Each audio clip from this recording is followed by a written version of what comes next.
In the mountains of Lesotho, cow herds make their way home for another day.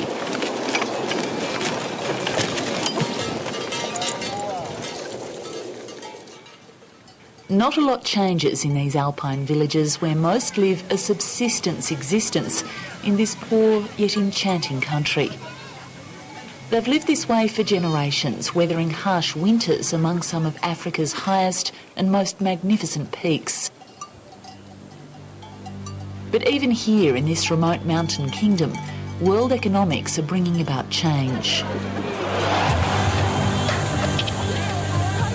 At the request of its tribal king, Lesotho became a British protectorate to avoid Afrikaner control in the 1800s. And despite being geographically surrounded by South Africa, it still survives as a kingdom in its own right. But over the last 6 years, thousands of the people of Lesotho have come down from the mountains to find work in modern textile factories to support their families. And something's gone terribly wrong. A quarter of Lesotho's workers have lost their jobs since the country's status as a protected trader changed at the beginning of this year. And while these workers still have jobs, the future of the industry is far from assured as the remaining companies scramble for survival.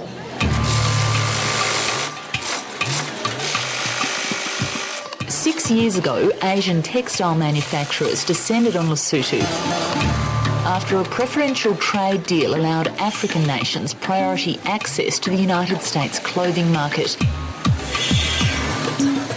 They set up factories virtually overnight and began churning out cheap clothing using African labour. But a few months ago, rules restricting textile exports from Asia to the United States expired, and now all of these factories are empty. As fast as the industry sprang up in this nation of mountain villages, it's crashing down, taking thousands of families with it. One of those sacked was Ntebeleng Rathibi. She supported her 4 daughters by working at this plant in Lesotho's second city of Maputswe for 5 years. It's miserable. We won't have nothing at all. Life is impossible for us. Yes.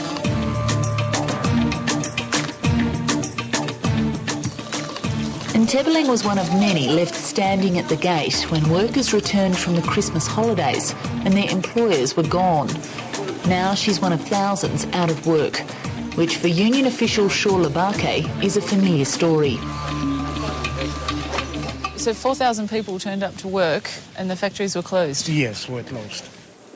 All that's left is an armed security guard and an unpaid wages bill. It's under liquidation, and the liquidator is supposed to sell the asset and pay the workers their terminal benefits. Ntebeleng still lives in town, miles away from her family. She and others spend their days looking for work at the factories still operating.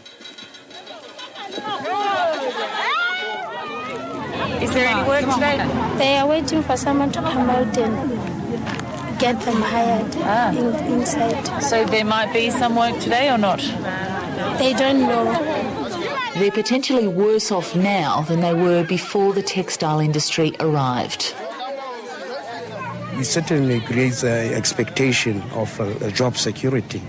And what happened is that most of the workers, they migrate from the rural areas to the urban areas to find the job, and they are expecting to be working there for quite some time. And to just shut up shop creates a lot of problems for them, and even for the economy.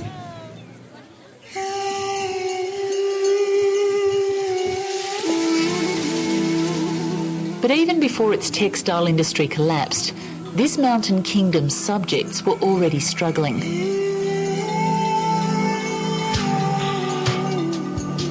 Unemployment is as high as 55%, and a third of all adults have HIV or AIDS. Despite its beauty and traditional appeal, the tiny nation has never been able to support itself. Even its trademark item of clothing, this traditional woven blanket, is made over the border. But these rugged mountain people refuse to relinquish their national pride, and they're trying to weave a better future. Lesotho is one of the poorest countries in the world, and while recently it's been relying on textiles to boost its traditional economy, now it's looking elsewhere to survive and to retain its independence as the kingdom in the sky. In the mountain valley of Lifeline lies one of Lesotho's best chances at survival. Sure-footed Basotho ponies are part of life here, and they may yet take Lesotho over the mountain she's trying to climb. The terrain cannot be accessed by roads and stuff. You have to ride a horse in order to access many places in Lesotho. David Makale is something of a local hero when it comes to horses, and he's taking me for the last ride of the day. For the first time, it's a bit scary. But after one trek, you feel like a hero, Like if you just look, I rode a horse like up and down that mountain. Oh, man. It's great. Yeah.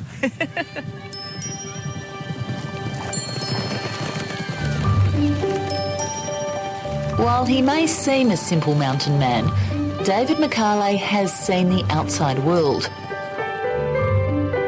He trained as an equestrian overseas and even featured in this fashion shoot in an Italian magazine.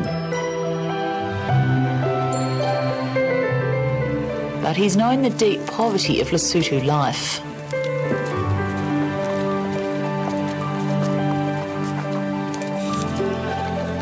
My father was a miner. He worked in the mines in South Africa. But there was the crisis in the mines, so then he came home. Then it was really difficult because I remember in 1986 I couldn't go to school because he had no money to pay for school fees. Now that financial assistance for his equestrian training has dwindled, David himself is forced to seek a living at home. He and his mother have made this small museum, a hut built in traditional style, to draw the tourists. As you can see, it's quite an artistic thing. Yeah. The loam soil, horse manure, cow dung, is being mixed together. Yeah. And then the solution will be stuck on the lines. They can only be found in Lesotho. And while he may have lost his chance at international sporting fame, David has discovered beauty in what he took for granted through the eyes of visitors. Sometimes, people as they live, they just take everything for granted. Everything becomes normal. And then as people from other places come in, you start to realize the importance of living in your area.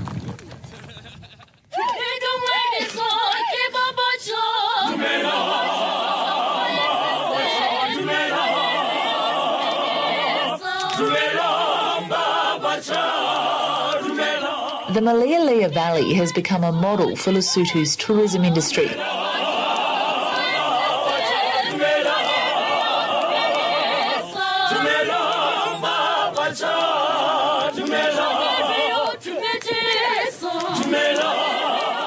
By night, locals make money by singing to visitors at the local lodge.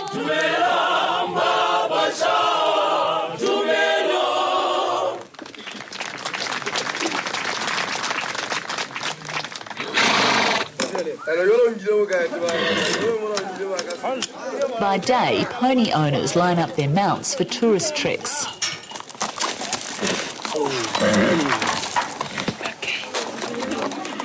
Europeans, Americans and the odd Australian come here to see traditional life from on high.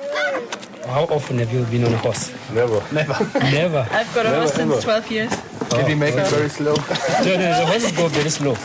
I'll only be your company for a short distance today. Okay. Yeah, okay. Tourists have funded new school buildings and environmental projects here, and they're already helping offset the textile downturn, if only in a small way. Dozens of women have returned from their jobs in the factories and have set up a craft co-op to sell to the tourists.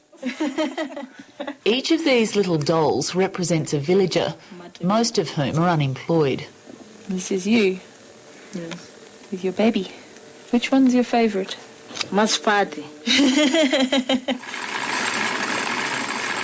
It may not be large-scale manufacturing, but without it, these women would be earning nothing. The pony guides refer to the tourists as their diamonds because of the value they bring to an area that's otherwise on the brink of desperate poverty.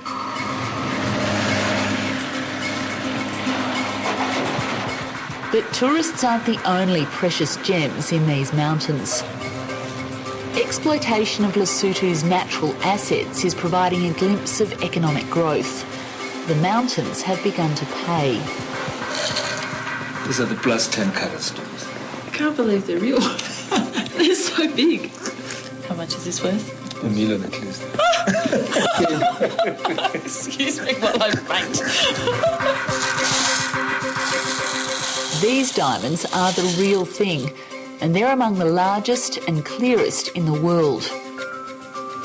So what happens when you find one like this? Everybody gets excited. Yeah.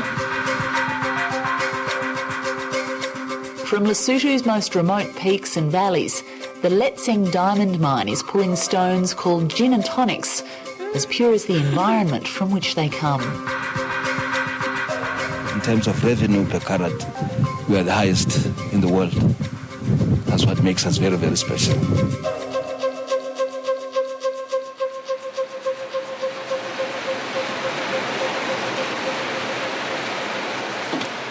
Maruti Mapatswi has worked in everything from civil engineering to weaving. Now he's the general manager of this South African-owned operation. He wants this mine to help local villagers climb out of poverty. But he knows he can't help everybody. We realized that the mine can only employ not more than 400 people. And we had close to 2,000 applications and people standing at our gate.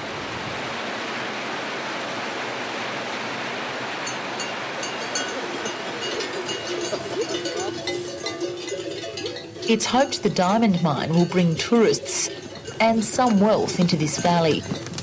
But it can't solve Lesotho's economic crisis by itself. Do you think it can continue to be independent? There are people who are saying Lesotho should be part of South Africa. But personally, I think it should stay independent. But we really have to double our efforts, to make sure that people survive in Lesotho.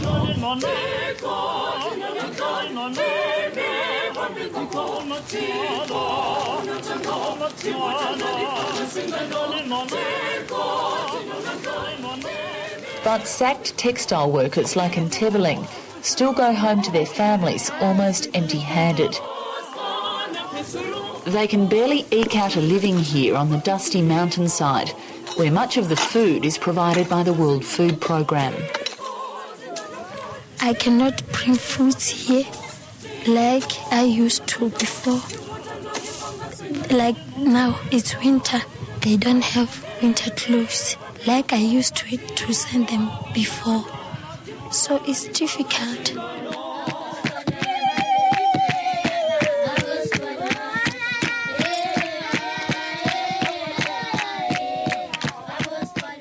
There are so few options here that survival for the people of Lesotho, Africa's kingdom in the sky, will continue to be an uphill struggle.